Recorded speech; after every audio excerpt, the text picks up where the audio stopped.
మామా నీ black shirt కొంచెం ఇవ్వు మామా, పెళ్లికి పోవాలా. నీ కళ్ళు దాని మీద పడిందా? ఇందా. థ్యాంక్ యూ మామా. జాగ్రత్త, ఒకే గీత కూడా పడకూడదు. సరే మామా. ఉతికెత్తుకొని రావాలా? సరే మామా. ఐరన్ చేసి ఎత్తుకొని రావాలా? సరే మామా. ఎట్టి చేయను అట్నే ఎత్తుకొని రావాలా? సరే మామా. ఆ మాత్రం నమ్మకం లేదు నా మీద నీకా? నమ్మకమే జీవితం. ఏందనైనా నమ్మకమే జీవితమా? ఈ ప్రపంచంలో ఎవరికి లేని నమ్మకం నాకెట్టుంటది? ఎవరికే నమ్మకం లేదా? అవునా? చెప్తాను చూడు.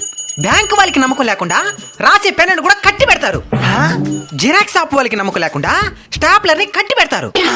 మెడికల్ షాప్ వాళ్ళకి నమ్మకం లేకుండా కత్తిని కట్టి పెడతారు. సిగరెట్ షాప్ వాడికి నమ్మకం లేకుండా లైటర్ ని కట్టి పెడతాడు.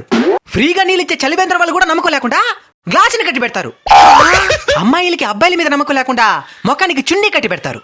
చివరికి విశ్వాసానికే మారిపోయిన కుక్కను కూడా నమ్మకుండా మెడలో గొలుసు కట్టి పెడతారు. అంతెందుకు, తాళి కట్టిన భర్తనే నమ్మకుండా భార్య భర్తని కుంకుకు కట్టి పెడతాది. నమ్మకమే జీవితం కాదు, నమ్మకం లేనిదే జీవితం.